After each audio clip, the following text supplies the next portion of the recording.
World War II Germany. U.S. Army officers break through a castle wall and plunder a royal treasure, pulling off one of the greatest jewel heists of all time.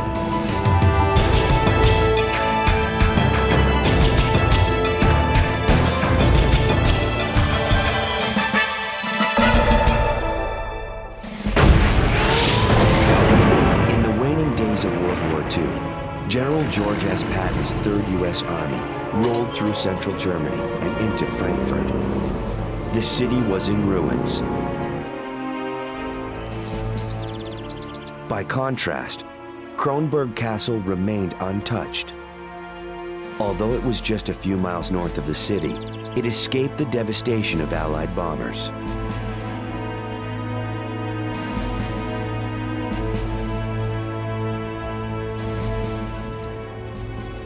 U.S. Army officials were amazed by the opulence of the 19th century structure.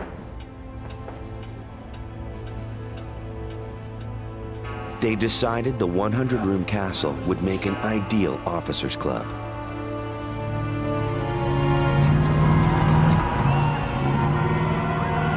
Weeks later, Germany surrendered.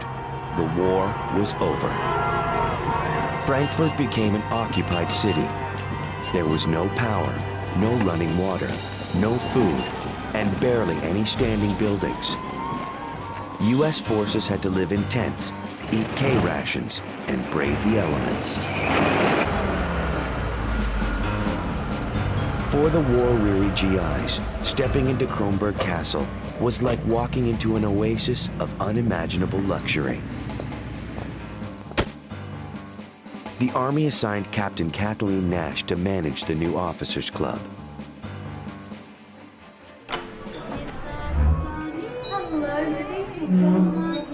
A 42-year-old divorcee, Nash was looking for adventure.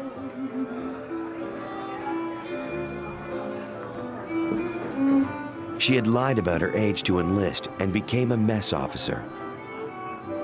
After years of training and service in the U.S., she was shipped overseas. Her new job was a good match. In civilian life, Kathleen Nash had been the assistant manager of the Phoenix Country Club. Now, thanks to the Army, she was running her own country club with the help of 30 German servants. The Army captain was now the queen of the castle. Make sure you keep cutting. Days after the club opened, Nash became indignant when the officers started looting her castle. It was a practice all too common in wartime. Looting of private property or of public property or any kind of looting was absolutely forbidden to the United States Army and to all armies. It is one of the basic rules of warfare that the property of private citizens is to be respected. But it was very hard to prevent people from, picking up what they call souvenirs or trophies of war.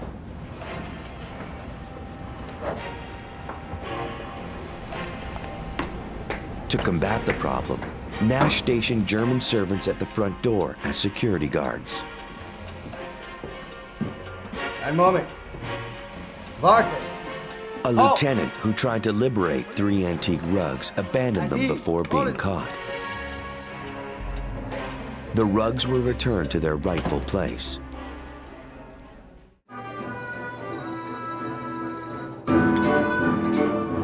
When Nash wasn't keeping tabs on the castle's precious antiques, she entertained the troops. She opened the vast wine cellar and threw elaborate parties for the officers. Her patrons were more than happy to trade an evening in a tent for a night in a castle. Major David Watson and Colonel Jack Durant were frequent visitors.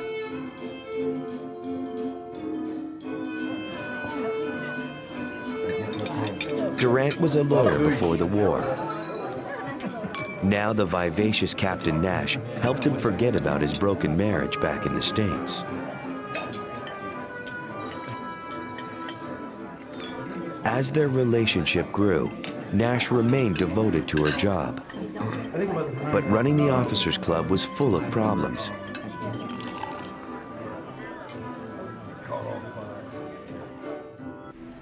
After only a few months, thirsty GIs had drained all 1,800 bottles of wine. Captain Nash's club had run dry. There's no wine here. Okay. While the captain was incensed at officers stealing her rugs, she thought nothing of emptying the wine stores. She sent servants and enlisted men to scour every inch of the castle for more wine. In the subcellar, Corporal Carlton noticed two strange wires leading into the bottom of a wall.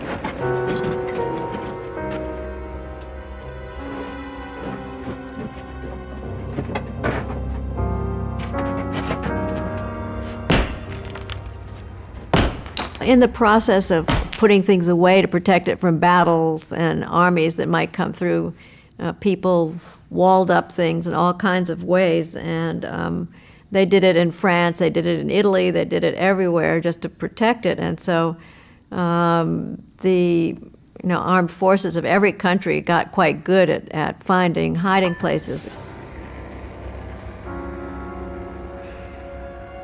Behind the wall lay 1,600 bottles, including cases of fine French Bordeaux. The lowly corporal had no idea the wine was of an ancient vintage, worth an incomprehensible amount of money.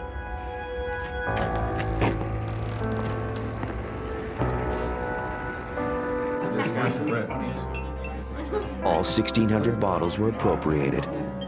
The club was back in business. So anyway, what happened? I mean, your friend is...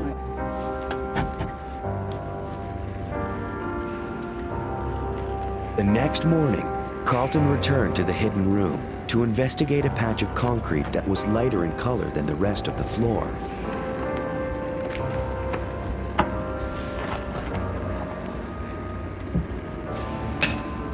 He told Captain Nash it looked as if the concrete had been recently patched. She had one of the German servants chisel away the new concrete. Okay, thank you, sir. Yeah.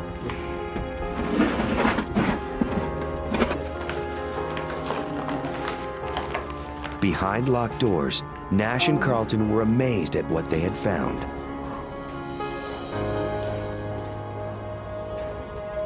Magnificent. They're beautiful. Captain Nash shared the discovery Looks with like you were Colonel made for Durant it. and Major Watson. Oh, they're incredible. They were astounded by the beauty of the jewels, as well as their value. I wish we didn't have to give them back. Well, to the victors go the spoils. Why should we?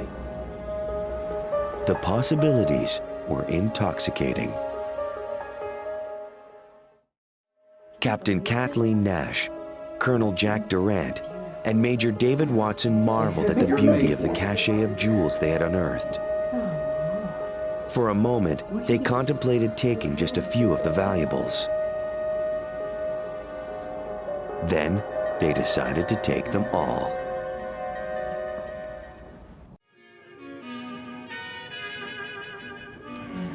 As an attorney, Durant dismissed the risk.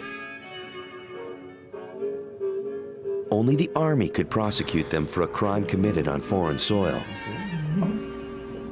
As for the German authorities, it would be years before their court system was operational. Well, it's been a good night. We can make it better. Nash was elated. Well, They would all return to the States in a few months with honorable discharges and a hoard of priceless jewels to finance their happiness. she should at that time have reported the find to higher headquarters, because inventories had been made of the things in the castle, and so any new find was supposed to be reported to the monuments officers or the town major, as he was called, but she never did that, so that the army authorities didn't know about this new find. The conspirators had to figure out how to get the jewels back to the U.S. without getting caught. Since the pieces were so distinctive, they would be easier to move and to pawn if they were dismantled.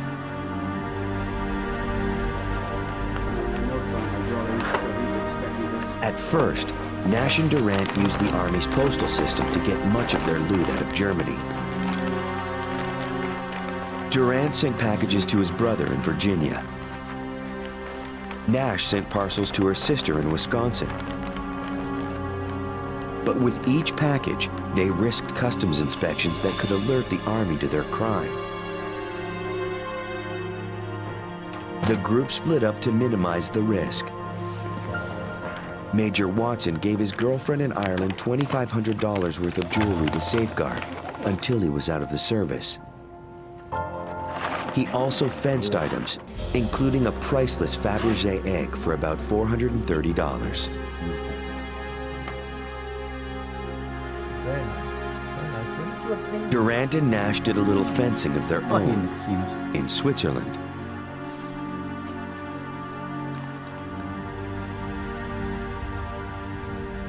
They pawned enough jewels in Europe to indulge themselves in the most elegant Swiss hotels. Nash was finally living the adventure she dreamed of.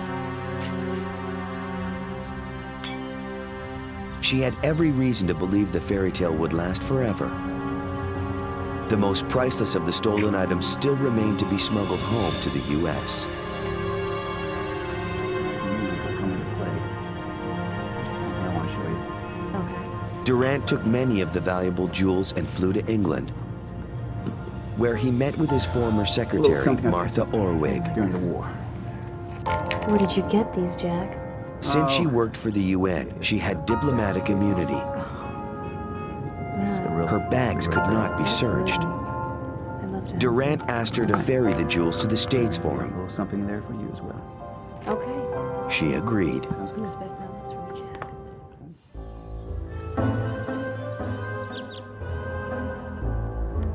Jack. On March 2nd, 1946, Captain Nash's tour of duty came to an end. After 8 months of service, she left the castle for good. Upon her arrival in the States, she would immediately apply for a discharge from the Army.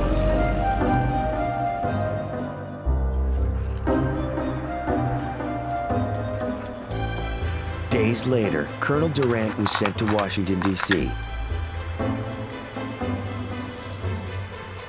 He had himself designated as an official courier, so his luggage would be exempt from inspection.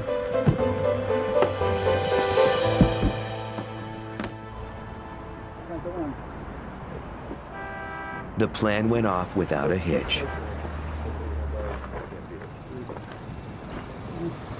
Durant returned to the U.S. with a bag full of jewels and his eye on a new car. What do you think?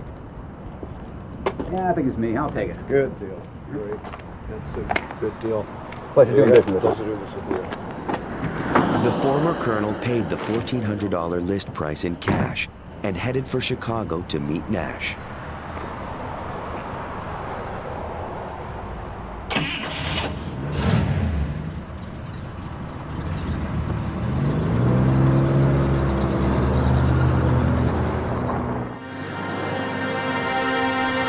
There, the couple cashed in more of their take.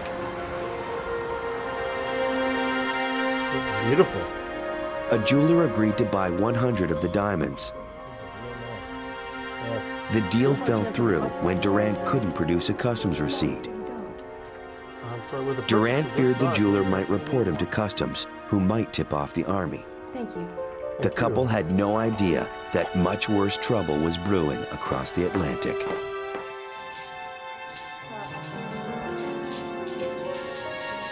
A colonel at the Army's Criminal Investigation Department in Frankfurt had a royal visitor, Princess Sophia of Hesse. We think that our jewelry has been stolen from some of the servants. She was about to I get was married, actually and she trying wanted get to my know jewelry where for her my jewels wedding. were. I'm getting married and it's gone. She explained that the Hesse family lived in Kronberg Castle until the U.S. Army ordered them to leave.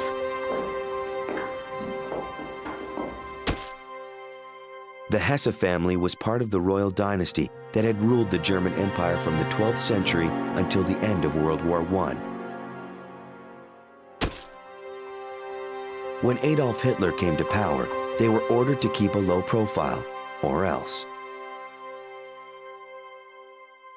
You can say that nearly all the noble families, especially in Prussia, were more or less enemies to the Nazi dictatorship. Everything. I'm getting married. Since the Nazis were known to appropriate valuables, the family inventoried their jewels and buried them in the castle. When did you notice things start to be missing? Immediately. It's been a long time. But I'm getting now, married. those jewels were gone. Jewelry,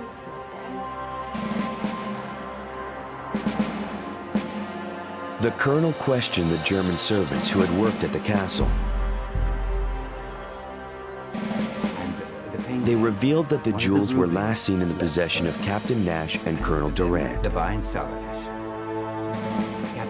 He was stunned. 2 American Army officers had stolen the Hesse crown jewels.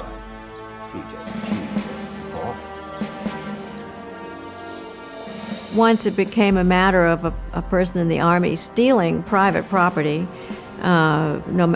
whether it was from Germans or anybody else, then that was a criminal act because everyone in the Army knew under the rules of warfare that they were not allowed to steal things from the citizens of the country. The colonel was concerned. Both Nash and Durant had already been discharged from the Army. As such, they no longer fell under military jurisdiction. But the investigator had a plan. All soldiers are bound by hip pocket orders. This means they can be recalled to active duty for a period of several months after discharge. If the colonel could recall them, he could prosecute. He'd have to work fast, though. That period was about to expire.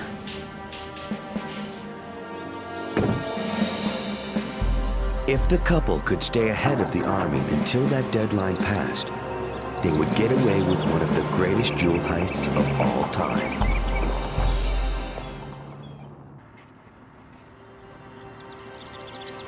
Colonel Durant was unaware of the overseas investigation into the missing Hesse jewels. He had more immediate problems to worry about in the States. The U.S. Customs Service had seized the diamonds he tried to fence through a Chicago jeweler. Durant rushed to bury the remaining jewels along a Virginia road near his brother's home.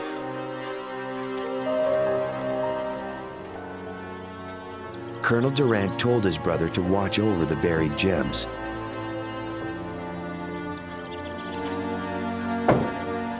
They were so valuable, he'd never have to work again.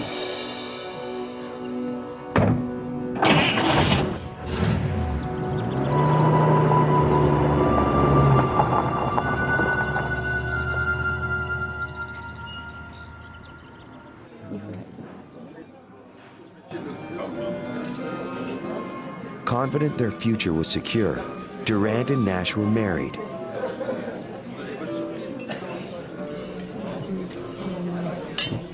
They celebrated the small civil ceremony with a lavish honeymoon.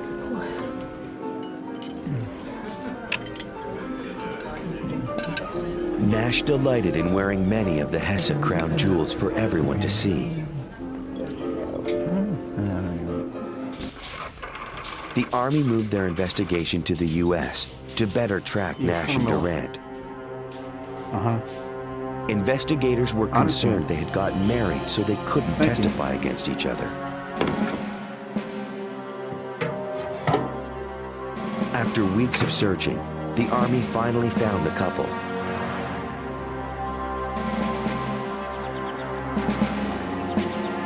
They recalled Nash to duty with just 1 day to spare.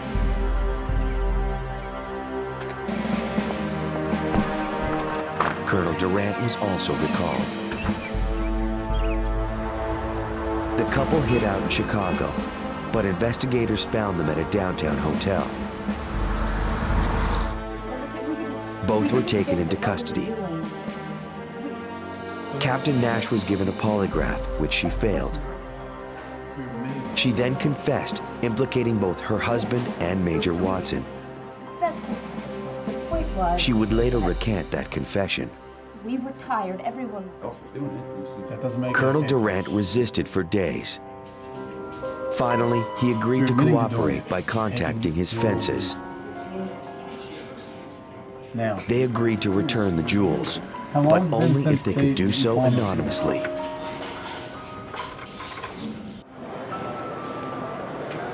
Durant later led investigators to a bus station locker. Inside, they found a small portion of the Hesse crown jewels.